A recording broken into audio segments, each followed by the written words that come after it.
हरिद्वार की कथा में एक बात कही थी, एक व्यक्ति साइकिल से जा रहा था, सामने से कार आ रही थी, कार और साइकिल का एक्सीडेंट हो गया।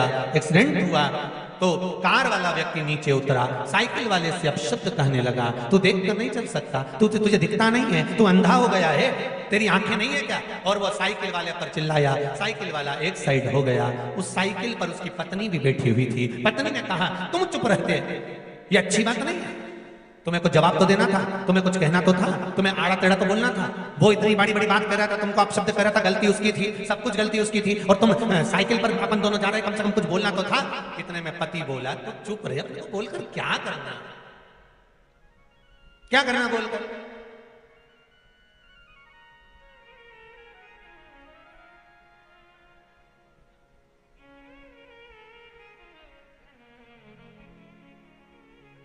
उसने अपशब्द बोला, पलट कर आपने अपशब्द बोला, तो मतलब क्या? पति ने अपनी पत्नी को समझाया। पत्नी बोली, मैं बोलूं क्या, तुम नहीं बोलो तो? पति बोला, तेरे हाथ जोड़ू, मत, बिल्कुल मत।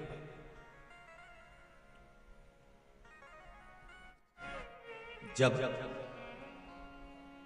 किसी कचरे के ढेर में से बदबू आती है तो वहां केवल रुमाल रखकर निकल जाना चाहिए।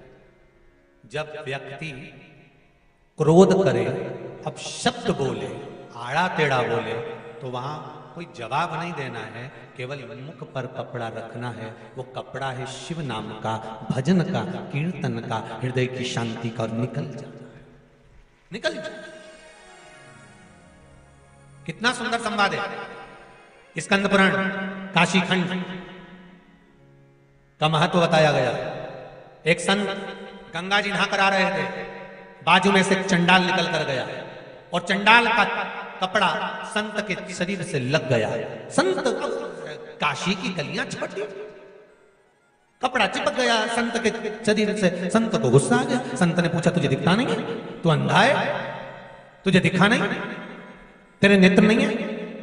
मैं संत और तू चंडाल, मेरे को चिपक गया, मेरे शरीर पर लग गया, अब मुझे गंगा नहाने वापस जाना पड़ेगा। इतने में चंडाल बोला, गुरुदेव आप गंगा नहाने क्यों जाओगे? तुझे मालूम नहीं है, तू मेरे शरीर से लग गया, तेरा कपड़ा मेरे शरीर से चिपक गया है, इसलिए मैं संत हूं, मुझे गंगा नहाने वापस जाना पड़ेगा। तो उसी समय पर वो चंडाल बोला, गंगा आपसे ज्यादा मुझे नहाना पड़ेगा। तो चंडाल ने जैसे कहा तो संत ने पूछा, तू गंगा क्यों नहाएगा? चंडाल ने कहा, मैंने एक संत के मुख से सुना था, जिसको क्रोध आता है वो महाचंडाल हो जाता है, इसलिए गंगा नहाने की जरूरत अब मुझे है, अब मुझे जरूरत है। अब तुमको गंगा की जरूरत नहीं, मुझको गंगा की जरूरत है। तो शिव पुराण कह रही है, चित्त वृत्ति मन में धारण कर, हृदय चित्त धारण कर 300 ऋषि जो मारे गए, तो शताची ऋषि ने कुछ बोला नहीं। क्यों? क्योंकि इससे क्या बोलना साहब, क्या बोलना, बस मौन हो जाओ, चुप हो जाओ और अपनी भक्ति में लग जाओ, भजन में लग जाओ, स्मरण में लग जाओ, बहुत होगा। फिर भटकान नहीं होना चाहिए।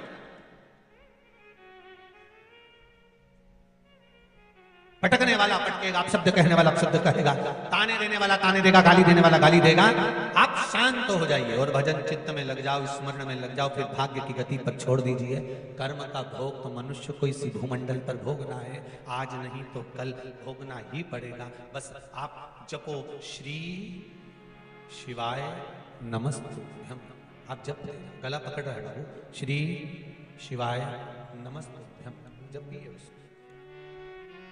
श्री शिवाय नमस्तुभ्यम, श्री शिवाय नमस्तुभ्यम, श्री शिवाय नमस्तुभ्यम, श्री शिवाय नमस्तुभ्यम।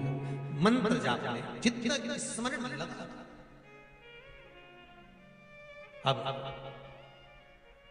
हेमकांत को शरतची ने कुछ नहीं कहा, पर हेमकांत जब घर गए, कुछ केतु को मालूम पड़ा कि मेरे बेटे ने 300 ऋषियों को मार दिया, 300 ऋषियों के प्राण ले लिए, 300 ऋषि समाप्त हो गए, 300 ऋषि के प्राण चले गए, 300 ऋषि समाप्त हो गए। ब्राह्मण हत्या माथे चढ़ गई है हेमकांत। कुछ केतु ने अपने नगर से बाहर निकाल दिया, कुछ के तूने कब तुम जाओ, अब तुम्हारी कोई जरूरत नहीं है, क्योंकि तुम्हारे माथे पर ब्राह्मण हत्या चढ़ गई है, ब्राह्मण हत्या तुम्हारे माथे पर पहुंच गई है, ब्राह्मण हत्या तुम्हारे सिर पर आ गई है, अब तुम चले जाओ, अब तुम जाओ।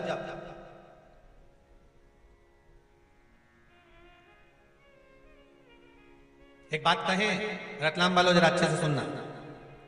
बेटा अगर गलत मार्ग पर जा रहा है, बेटी अगर गलत मार्ग पर जा रही है, बच्चे अगर गलत मार्ग पर जा रहे हैं, घर का कोई सदस्य कहीं मदिरापान में, कहीं वेश्यावृत्ति में, कहीं जुए में, कहीं मांसाहार में, कहीं डब्बा में, कहीं आदि आदि गलत मार्ग पर पड़ रहा है, जुआ खेलने बैठा है, पत्ते खेलने बैठा है, कुछ गलत काम करने बैठ रहा है, और तुमको थोड़ी सी भी भनक लग जाए, थोड़ी सी भी भनक लग जाए कि ये व्यक्ति गलत मार्ग पर जा रहा है, समझना। और समझना क्या, प्रयास करना उसको सत्संग तक ले जाए, उसको कहीं कथा तक, सत्संग तक, मंदिर तक, देवालय तक, शंकर के दरवाजे तक लेकर जाने का प्रयास करें। गलत मार्ग पर चलने वाला व्यक्ति अगर शंकर भगवान पर एक लोटा जल, मात्र थोड़ा सा इत्र डालकर, कोई भी इत्र जो तुम्हारे पास में हो वो डालकर, अगर इत्र भी ना मिले तो किसी फूल की पंखड़ी को डालकर शिव को समर्पित करने लगता है, महीना भर लगता है, उसका मार्ग विभाजन हो जाता है, गलत मार्ग से सत्य मार्ग की ओर चले जाते हैं। आप उसको शिव भक्ति में लगा दो, आप उसको शंकर की भक्ति में लगा दो, आप उसको शिव स्मरण में लगा दो, आप उसको शिव भक्ति की ओर लेकर चले जाओ।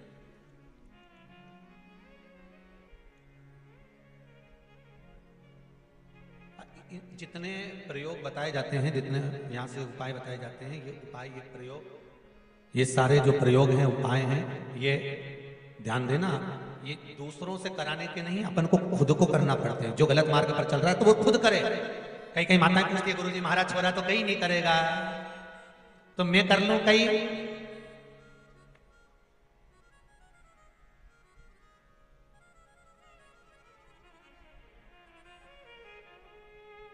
तुम ऐसी ऐसी बात लेके आते हो तो थोड़ा मन में आए कि अब छोरा तो शादी भी नहीं करेगा, मैं कर लूं कहीं? ऐसी बात करो तो सोचना पड़ेगा।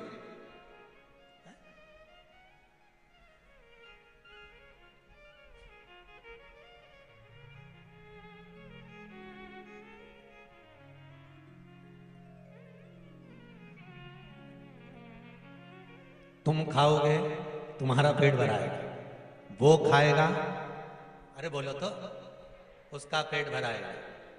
पेट जिसका दुख है, गोली भी उसी को खाना है।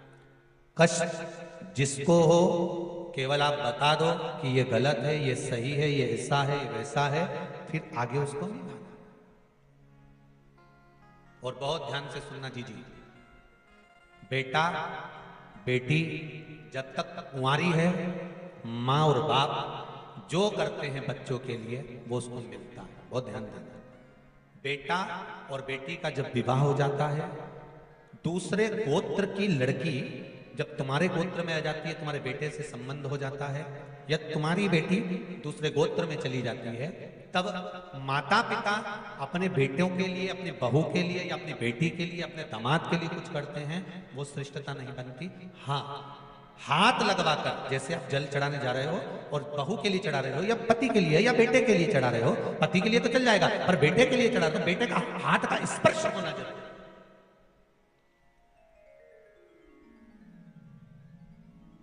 या फिर बताकर करो। एक माँ ने लिखा था पत्र, शायद पढ़ा भी था, कहीं रायसेन की कथा में पढ़ा था, तो एक माँ ने लिखा था कि गुरुजी वो मैंने बेटे के लिए पशुपति व्रत करा और मेरा काम नहीं हुआ, तो मैंने उस पत्र जब आया तो पत्र का जवाब लिखकर भेजा। आपने बेटे को बताया कि मैं तेरे इस काम के लिए पशुपति व्रत कर रही हूँ? पहले बेटे को बता कि मैं तेरे इस काम के लिए पशुपति व्रत कर रही हूँ, तू पहला सोमवार है, तू भले व्रत मत कर, पर मेरे साथ थाली पकड़कर शंकर के मंदिर चल। अगर शंकर के मंदिर थाली पकड़कर भी नहीं चढ़े तो मंदिर के दरवाजे तो चल, एक बार उसके सामने तेरा मुंडा तो दिखा दे, क्योंकि इंटरव्यू देने जाए, एग्जाम तुम्हारा और दूसरे को बिठा दो, देंगे एग्जाम? नहीं ना। तो जिसके लिए एग्जाम दिया जा रहा है, जिसका एग्जाम है, तो सामने खड़ा तो हो। तू चल मेरे साथ, ये चलकर मैं भगवान की पूजन करूंगी और तुम वहां खड़े रहना, बस इतना भी बहुत कि तुम चंदा बनो तो मैं तारे बनूं।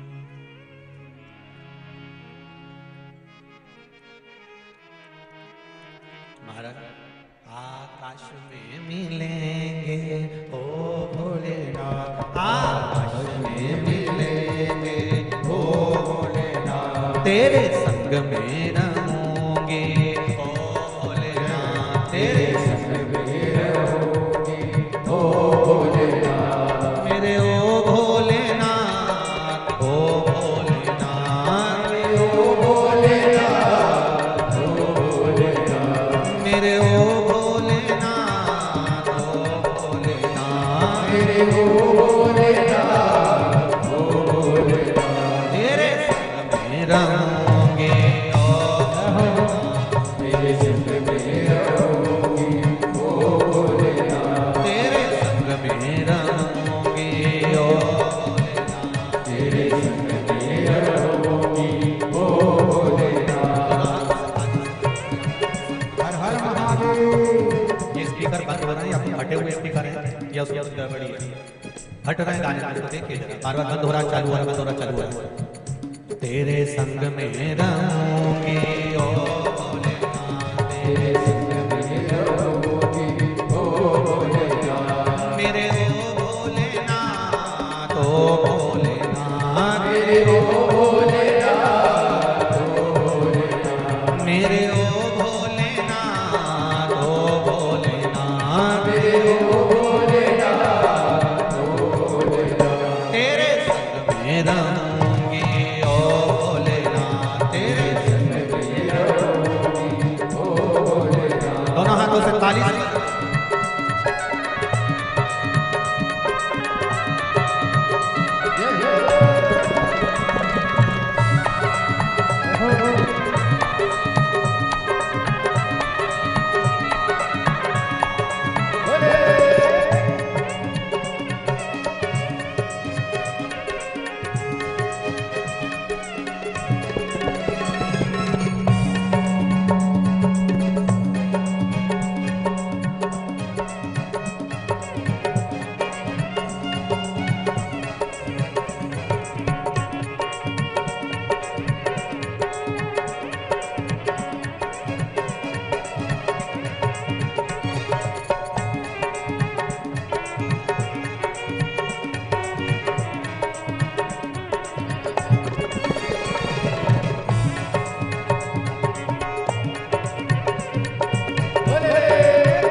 तेरे संग में रहूंगी ओ भोलेनाथ, तेरे संग में रहूंगी ओ भोलेनाथ, तेरे संग में रहूंगी ओ भोलेनाथ, तेरे संग में रहूंगी ओ भोलेनाथ, तेरे संग में रहूंगी ओ भोलेनाथ, तेरे संग में रहूंगी ओ भोलेनाथ। तेरे संग में रहूंगी ओ भोलेनाथ। हर हर महादेव। भगवान शिव की कथा कर रही है, ओगरदानी त्रिकालदर्शी शंकर की कथा कर रही है। भगवान शिव आनंद की राशि में एक मार्ग बता देना, कुछ गलत मार्ग पर चल रहे हैं उनको रोक देना, जो गलत मार्ग पर चलने वालों को रोकता है। कुछ गलतियां अगर बता देता है ना तो व्यक्ति के जीवन में थोड़ा सा दुख का ऐसा पहाड़ टूट जाता है कि बताओ हमारी गलतियां हमने छोड़ देखा। शिव कथा कर श्री, जब भी शिव महापुराण में ये मंत्र बोला जाए तो दिल से बोलो और अपनी कामना कर बोलो कि मैं इस कामना से कथा सुन रही हूं। चाहे आस्था पर सुन रहे हो, चाहे फेसबुक पर सुन रहे हो, चाहे यूट्यूब पर सुन रहे हो, पर दिल से जहां बैठकर सुन रहे हो, चाहे रतलाम की पावन धारा पर सुन रहे हो, जब ये मंत्र बोला जाए शिव महापुराण का मूल मंत्र, तो दिल से बोलने का प्रयास करिए, अपने मन की बात भगवान शंकर को कहिए। श्री शिवाय नमस्तुभ्यम, श्री शिवाय नमस्तुभ्यम, श्री शिवाय नमस्तुभ्यम, श्री शिवाय नमस्तुभ्यम, श्री शिवाय नमस्तुभ्यम। महाराज हेमकांत को भेज दिया, जाओ अब तुम्हारे यहां कोई काम नहीं है, निकल जाओ बाहर। बैसाख शिवरात्रि शिव महापुराण की कथा कहती है, हेमकांत बाहर गए, जंगल जंगल डोलते रहे। शिवरात्रि के दिन, बैसाख महीने की शिवरात्रि पर एक लोटा जल चढ़ाने का क्या महत्व है, ये हेमकांत की कथा कहती है, उसको समझ लेना जरा अच्छे से। स्कंद पुराण, अगर कोई आपसे पूछे कि सियोर वाले महाराज ये हेमकांत की कथा काय में से बोल रहे हैं, तो आप कह देना स्कंद पुराण में से बोल रहे हैं। बैसाख महत्तम,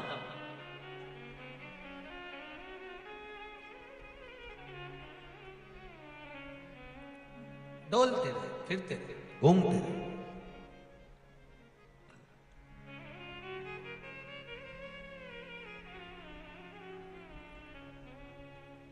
और घूमते घूमते घूमते घूमते 28 साल निकल गए हेमकांत, 28 वर्ष। कब से आस लगाकर बैठे थे रतलाम वाले, अब शिव पुराण कथा सुनने को मिलेगी, अब मिलेगी, अब मिलेगी। पूरे रतलाम के आसपास के गांवों में, रतलाम में सबके हृदय में ऐसी खुशी है जैसे कि अपने घर में दिवाली आ गई है, अपने घर में। और यही शिव कृपा, यही शंकर की करुणा। और फिर कहूंगा, जो पहले भी कहा, आज फिर कह रहा हूं, दुकान पर बैठकर जो कमाया, व्यापार में जो कमाया, नौकरी में जो कमाया, आपने जो भी व्यापार में, नौकरी में, दुकान पर जो बैठकर कमाया, वो परिवार और बच्चों के लिए, घर के लिए, पत्नी के लिए और कुटुंब के लिए कमाया। परंतु यहाँ 3 घंटे की जो आप सत्कर्म की, सत्संग की कमाई कर रहे हो, ये किसी दूसरे की नहीं, अपनी खुद की है। ये कभी खत्म नहीं होगा, ये कभी। आज अगर पाटीदार जी कथा करा रहे हैं या आप सब लोग आनंद के साथ श्रवण कर रहे हैं, तो ये किसी, इसकी पूंजी कहीं समाप्त नहीं होगी।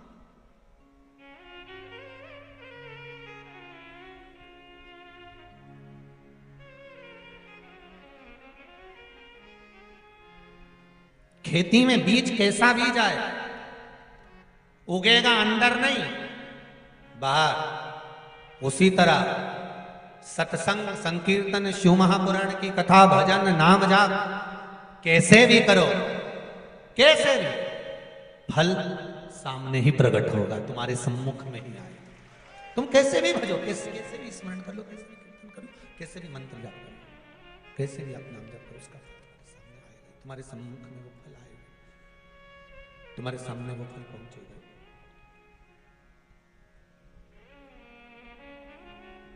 18 28 साल हो गए थे हेमकांत को वनों में विचरण करते करते घूमते घूमते घूमते घूमते घूमते घूमते 28 साल के बाद में एक वृक्ष के नीचे बैठे हुए थे। तभी एक त्रित नाम के मुनि, जिनका नाम था त्रित नाम के मुनि, निकलकर जा रहे थे। बैसाख का महीना था, धूप बहुत तेज पड़ रही थी। त्रित मुनि चलते चलते चक्कर खाकर नीचे गिर गए। ना जल मिला था ना भोजन मिला था।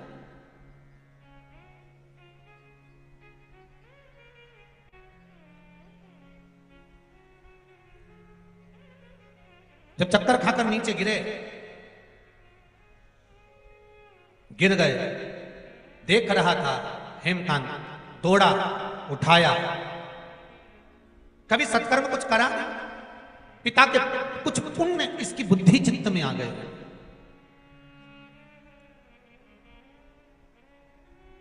हमारे माता पिता के संस्कार, माता पिता का ज्ञान उपार्जन का आनंद सुख हमारे भीतर आ ही जाता है।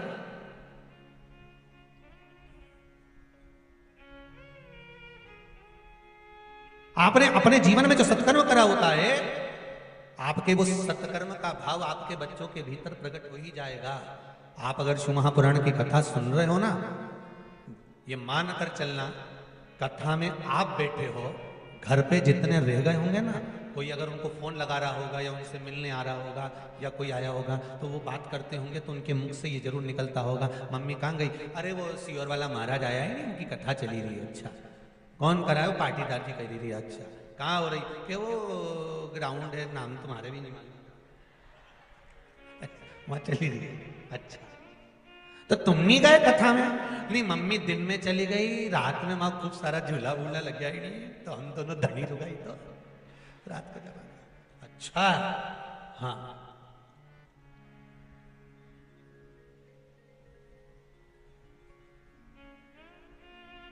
तो झूला झूलोगा? हाँ। अच्छा, झूले से क्या ज्ञान मिलता है? ज्ञान मिलता है तो कथा से मिलता है, तो तुम्हें कथा में जाना चाहिए। नहीं नहीं, झूले से भी मिलता है। क्या मिलता है? झूला ऊपर भी जाता है, नीचे भी आता है।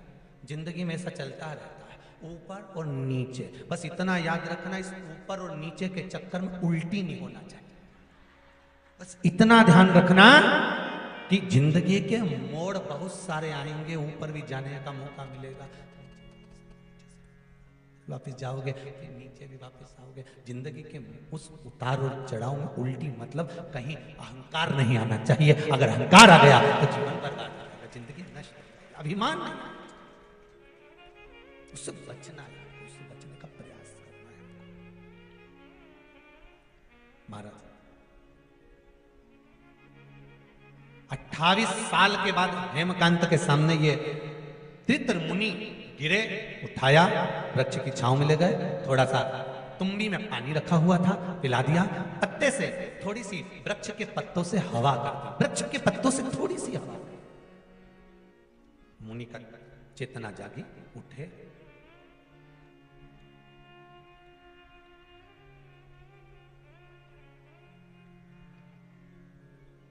मुनि ने कहा, हमको लगता है आप कोई राजकुमार हो, आप कोई साधु या सन्यासी या संत या साधक नहीं लगते, आप राजकुमार लगते, आप कोई राजकुमार हो।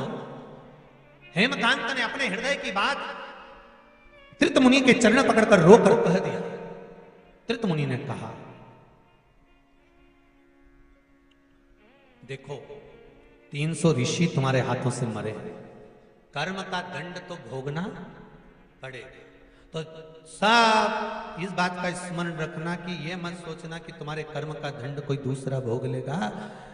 तुम्हारी कमाई का हिस्सा तुम्हारी पत्नी भी भोग करेगी, तुम्हारी कमाई से तुम्हारे पुत्र भी भोग करेंगे। पर दुकान पर बैठकर या नौकरी में या सर्विस में या व्यापार में या व्यवसाय में या कहीं पर भी बैठकर तुमने जो झूठ बोलकर कमाया या छल कर कमाया या बेईमानी कर कमाया, तुम्हारे धन का भोग तो पूरा परिवार भोगेगा। पर जिस तरह से कमाया है उस कर्म का भोग परिवार नहीं भोगेगा, उसका भोग तुम्हें अकेले ही भोगना है। कोई दूसरा नहीं भोगने वाला, कोई दूसरा उसको भोगना भी नहीं चाहिए, केवल आपको। मत बुरे कर्म कर बंदे वरना पछताएगा। भगवान की आंखों से तू बच नहीं पाएगा, तू बच नहीं पाएगा। अरे ओ अज्ञानी मत करना, तेरे कर्म का फल भी तू ही पाएगा। जैसा किया तूने तेरे आगे आएगा। मत बुरे कर्म कर बंदे वरना पछताएगा। भगवान की आंखों से तू बच नहीं पाएगा, तू बच नहीं पाएगा। कुछ सोच कर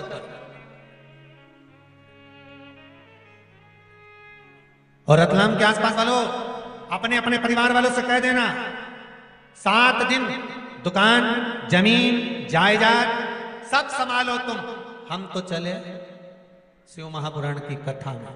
अभी तक हमने तुम्हारे लिए करा, अब ये 7 दिन की कथा आस्था चैनल पर फेसबुक यूट्यूब पर या पंडाल में हम अपने लिए सुने, दूसरे के लिए नहीं, खुद के लिए। बीमे की रकम जमा करी, मरने के बाद किसको मिली? नहीं, अर्थी में बांधी निकाल के। तुम्हें कुछ मिला? जोड़ जोड़ के मर गए। 500 रुपए जमा कर दो, 1000 रुपए जमा कर दो, हर महीने की किस्त आ गई 20,000 रुपए, 5,000 रुपए बीमे की किस्त खूब जमा करी, और मरने के बाद पत्नी को मिली, बच्चों को मिली। तुम्हें क्या मिला? जोड़ जोड़ के रो रो के मर गए, यहीं छोड़ गए।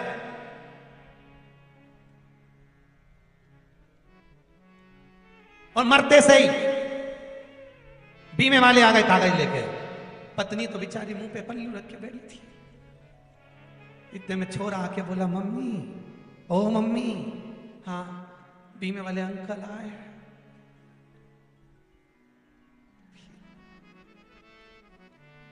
उनने कहा 20 लाख का था।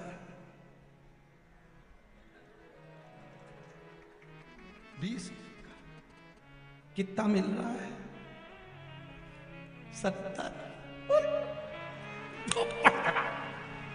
70 फिर अब छोरा भी गले लग गया मम्मी के। मैंने क्रूजर देखी है, एक गाड़ी कोई लूंगा, भाग गया ऊपर, छोरा पीछे। क्या चिंता? अरे हेमकांत, कर्म का भोग भोगना पड़ेगा। हेमकांत से कहकर मुनि गए। जाते से मुनि ने एक बात कह दिया, एक शब्द कहकर जा रहा हूं। हेमकांत, बैसाख के महीने में शिवरात्रि पड़े, 1 लोटा जल तू लेकर जाना, शिव जी को समर्पित कर देना। सत्य कहता हूं, 300 ऋषि के पाप भी माथे पर होगा, अंत समय में झेल जाना।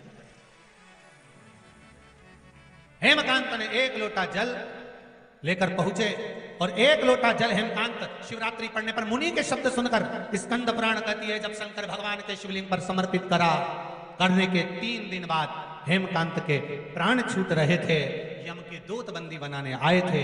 इतनी देर में भगवान शंकर के गण आ गए और उन्होंने कहा, मारना नहीं है इसको, तो एक मौका और दे दो। और राजा कुशकेतु के पास सूचना गई, और कुशकेतु ने जाकर उसी समय, उसी पल, उसी घड़ी, उसी क्षण अपने पुत्र को वापस लाकर राज सिंहासन पर बिठा दिया। और हेमकांत ने पूरे नगर में सूचना कर दी कि बैसाख महीने में जो शिवरात्रि पड़े, मुझे जो फल मिला है कि 300 ऋषि मेरे हाथ से मारे गए थे, उसके बाद भी शंकर भगवान के गणों ने मेरी रक्षा कर ली यमदूतों से। आप सबको मौका मिला है। बैसाख महीने की शिवरात्रि के दिन ही ये शिव महापुराण कथा का विराम है। हम भी सुबह के समय पर रतलाम नगर का जो भी शिव मंदिर एक होगा, जो भी एक शिव मंदिर होगा, उसमें हम भी सुबह के समय जाकर जल चढ़ाएंगे। आप भी चढ़ाओ, किसी भी एक शिव मंदिर में रतलाम के हम भी जावें और उस मंदिर में सुबह के समय जाकर जल चढ़ाएंगे। आप भी बना लो एक नियम कि बैसाख महीने की शिवरात्रि 29 तारीख दिन शुक्रवार को मुझे भी शंकर भगवान को अपने दिल की बात कहते हुए, अपने मन की बात कहते हुए, रोग मुक्ति के लिए, कार्य सिद्धि के लिए, धन वैभव संपदा के लिए, समृद्धि के लिए मुझे भी जल चढ़ा, मैं भी जल चढ़ा। और रतलाम वालों को तो भाग्यशाली हो जो शिवरात्रि के दिन ही कथा विराम हो रही है, ये तो आपका सौभाग्य है, भाग्य है, किस्मत वाले। आया समय चंचुला देवी और बिंदुक का जो संवाद था, चंचुला देवी ने जो शिव महापुराण की कथा सुनी है, शंकर भगवान और पार्वती जी ईश्वर जी गोरा जी बनकर आए हैं, ईश्वर जी गोरा जी पधार रहे हैं, जोरदार ताली बजाकर स्वागत करें ईश्वर जी और गोरा जी का। भाव और भक्ति के साथ, आनंद के साथ में भगवान शिव और पार्वती शिव महापुराण की कथा श्रवण करने के लिए पहुंचते हैं महाराज। बोल काशी विश्वनाथ भगवान की जय। यजमान परिवार आकर ईश्वर जी गोरा जी का पूजन करेंगे, उसके बाद में आरती का क्रम होगा। भाव और भक्ति के साथ में कथा का समय 1 बजे से, सब लिख लिख के डाल देना फेसबुक पे, व्हाट्सएप पर, रतलाम में चल रही शिव महापुराण की कथा, समय 1 बजे से 4 बजे तक कथा को श्रवण करें, अपने जीवन